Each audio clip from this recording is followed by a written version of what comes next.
I personally believe that it's going to be more important than ever for you to create a culture that is engaging, inviting, rewarding people, my own children. I don't blame them. They're like, hey, I want to do something that's meaningful, that I get paid well, et cetera. So it's going to be incumbent upon business owners to create environments that keep people. And, I have several clients that have sold their business, and the value of the business is directly related to how's your staff?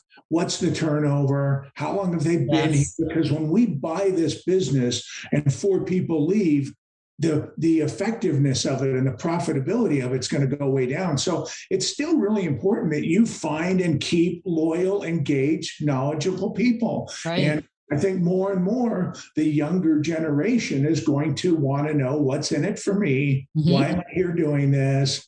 How am I getting rewarded? So it's really leadership and culture and employee retention. So what's the number one thing you think owners should do to build that stronger leadership team? Well, again, this is the cornerstone of my work. I brought my whistle, although you can't see it. Practice. Yeah. And leadership doesn't necessarily come easy. That was the other thing I was going to say. A lot of people in businesses became at the top because they were super smart in insurance or, again, heavy equipment or construction, but it didn't mean they were a great leader. Right. And you have to learn how to be a leader. And great teams, musical groups, they practice. Okay, the Rolling Stones got to practice a lot to even get out there and be really good at what they do. So you need to practice. You need to get a dialogue going. And I have several tools in my books that help you even size up. What does leadership mean? How are we at doing it? Communicating, at listening, at setting goals, at giving feedback, at coaching. So there's a lot of skills within that. Identify where you're strong and where you're weak, and then start practicing to improve and strengthen your skills. Right. And they don't do it. They spend most of their time serving their customers, which is noble. I get it. Like, just get the stuff out the door. And there's a lot of challenges coming at us, but let's make time for leadership development. Let's see that as a strategic goal of ours that will impact our business, because good leadership drives the profitability and the value of a business.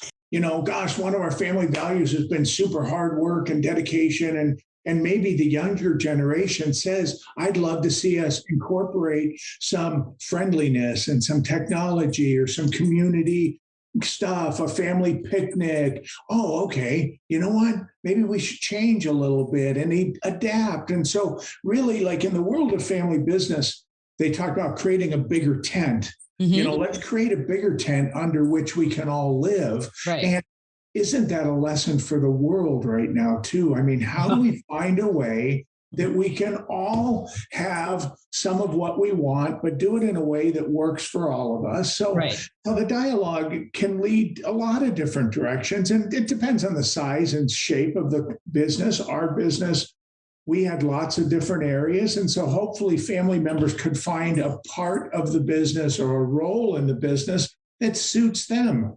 Some people should be better in customer service. Some are better in accounting and finance. Some are better in sales, and what happens though is we kind of get plugged, sometimes put in the wrong spot. Remember, that's back to the thing about putting the right people in the right seats on the bus. So in some family businesses, the daughter just assumed mom's role, but she's not really set up to do mom's role. We should have had her do somebody else's role. And that's where coaching kind of gets you to step back and say, wait a second. Why is this person, why are we trying to make them be something they're not?